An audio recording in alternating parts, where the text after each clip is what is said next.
અમારે વરસાદની પધરામણી થઈ ગઈ છે ને જ્યાં જે ઇલાકામાં વરસાદ થઈ જાય એ અમને ઓલું કરજો. અત્યારે જો અમારે ચાલુ વરસાદ છે, અમને તમને ચાલુ. જય મેરડીમાં ખેડૂત ભાઈઓ, જય માતાજી. આજના નવા વિડીયોમાં હાર્દિક સ્વાગત છે. તો આજનો વિડીયો શરૂઆત કરતા આપણે પેલા તમને વાત જણાવી દઈએ કે અમારી ચેનલને સપોર્ટ ન કર્યો તો સપોર્ટ કરી દેજો. ઘનશ્યામ મકવાણા ચેનલ છે ને આપણે ખેતીવાડીના બધા વિડીયો ઉતારીએ છીએ. તો આપણે ખેતીવાડીમાં કાંઈક નું કાંઈક નવીન લઈને આવતા હોઈએ. અત્યારે આપણે મેન પ્રશ્ન ખેડૂત ભાઈઓને બધાને ઈ જ છે કે વહેલી તકે વરસાદ થઈ જાય ને અત્યારે આપણે મગફળીનો જે પાક છે, આમ તો બધાય હર કોઈ પાકમાં ખેડૂતને અત્યારે જરૂરત છે વરસાદની. તો અત્યારે આ મઘાનું નખીતર હાલે છે. તો એની અંદર આપણે એ વરસાદ વરે તો એના શું ફાયદા થતા હોય ખેડૂત ભાઈઓને, એ હું તમને આ વિડીયોમાં બતાવી. પછી તમને અમારા વિડીયોમાં બન્યા રહેજો. તમને હું આગાહી આપવાની કોશિશ કરી કે ભાઈ આ તારીખથી વરસાદ ચાલુ થઈ જાય ને આ રીતની શરૂઆત થઈ જાય. હું આખી તમને આ વિડીયોમાં આની આખી ડિટેલ આપી. ખેડૂત ભાઈઓ, આપણે અત્યારે જો મઘાનું નખીતર છે એની અંદર આપણે વરસાદ થઈ જતો હોય તો એના પાણી બધા ગઢિયાનું કેવું એવું છે કે પાણી બધાને મીઠા આ નખીતરના હોય. તો મઘામાં વરસાદ થઈ જાય તો માંડવીની અંદર ઉત્પાદન સારું મળે. આપણે ખાતરનો ખર્ચથી ને પછી એવા લાડ બધા ખર્ચાથી આપણે ખેડૂત ભાઈઓ બચતા હોય ને ઉત્પાદન સારું મળે. તો અત્યારે મઘાના વરસાદ થઈ જાય એવી આપણે થોડીક કુદરતને દુઆ કરીએ. ને બીજા નંબરમાં આપણે જે આગાહી દેવાના છે એ તમે અમારા વિડીયો બનાવી રહ્યો તો હું તમને આગાહી આપવાની કોશિશ કરી ને અમે કઈ રીતનું જોયું છે ને કઈ રીતનું અમે વારાખડા જોઈને આખી અપડેટ નાખીએ છીએ. તો અમારે તો વરસાદ થઈ જાય છે ને અત્યારે અમારે વાદળાનું વાતાવરણ ચાલુ થઈ ગયું છે ને અત્યારે તમે અમારા વિડીયોની અંદર બતાતું હોય છે કે સામે અમારે વરસાદ શરૂ થઈ ગયો છે. આ તારીખ છે 21. તો તારીખ 21 છે ને વરસાદ આપણે જેવો તેવો ધીમી ધારે આવે છે, પણ આ નખીતરમાં રાપા રેડ વરસાદ આમ પાણ જેવું થઈ જાય ને તો આ નખીતર ફાયદાકારક થતું હોય. તો આપણે મગફળીમાં ને એમાં બધા પાકમાં સુધારો થઈ જતો હોય ખેડૂત ભાઈઓ. તો હવે આપણે અત્યારે તો અમે હવારના પોરમાં અમે નિરીક્ષણ કર્યું તો અત્યારે અમારે જે ગોપનાથ ઉપર જે વાદળા થવાના હોય એ થઈને ના ઓલા થઈ ગયા છે. પણ અમારે વરસાદ થોડોક ઓછો આવે છે, પણ થોડોક વધી જાય એવો દરિયો થોડોક અત્યારે જે ઓલામાં નથી. તો અત્યારે પછી આપણે એક વડલાનું ને પીપળનું આપણે નિરીક્ષણ કર્યું હતું. એ પહેલાંય કર્યું હતું. અમે દર વર્ષે ખેડૂત ભાઈઓને બધાને અમે એક ટ્રીક સમજાવવાની કોશિશ કરશું કે આપણે આગાહી તમારા પૂરતી તમારે કઈ રીતની જોવી હોય ને આપણે કઈ રીતનું વાતાવરણ થાય તો હું તમને એ બતાવવાની કોશિશ કરી. તો અત્યારે ખેડૂત ભાઈઓ, અત્યારે આપણે જ્યાં આ પીપળની વરવાડ્યું છે, આપણે વડલાની ને પીપળની બધી વરવાડ્યું જોયું છું.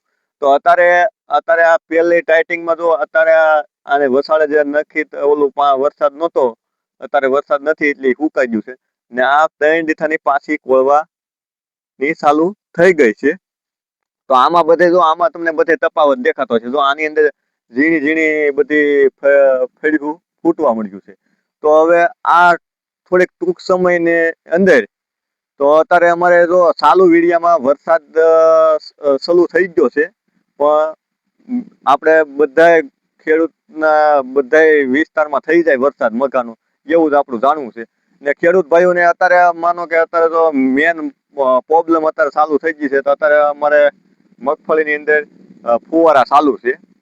તો આપણે માનો કે જે મગફળીની અંદર ફુવારા ચાલુ કરવાનું કારણ એવું છે કે અમારે આવી ધારુવાળી જમીન, આમ કાંકરિયા જમીન છે એટલે અમારે પાણીની વધારે જરૂર પડતી હોય એટલે અમે એની અંદર થોડુંક ખાતર નાખ્યું હતું એટલે દાસ કોનો લાગે એટલે ફુવારા ચાલુ કરી દીધા છે. અત્યારે માનો કે આપણે છૂટ પણ પાવામાં ખેડૂત ભાઈઓ અત્યારે આપણે વરસાદ થયો હોય તો પાણી એને લાગી જતું હોય મગફળીને, એટલે આપણે હવે ફુવારા ચાલુ કરી દીધા. આ ટ્રીક અપનાવો તો તમને વરસાદ ન લાગે ને જોતા પૂરતી પાણી મળી જતું હોય. ખેડૂત ભાઈઓને બધાને ખ્યાલ જ હશે. તો અમને પાછા કોમેન્ટ કરીને જણાવજો અમારો વિડીયો જોઈને કે આપણે હવે તમને ટૂંકમાં સમજાવી દઈએ કે આપણે આગાહી કેટલી તારીખમાં દેવાના છે. તો આપણે તારીખ છે 26 તારીખ 8મો મહિનો અને 2026 ના રોજ ઈ તારીખની અંદરથી શરૂઆત થઈ જાય વરસાદની. તો તરી તારીખ ઊંધીની અંદર આપણે જે વાવણીની એક આગાહી દીધી હતી એની અંદર આપણે શરૂઆત થઈ ગઈ હતી. આપણે 28 તારીખ મારી હતી તો 28 તારીખે વરસાદ થઈ ગયો હતો.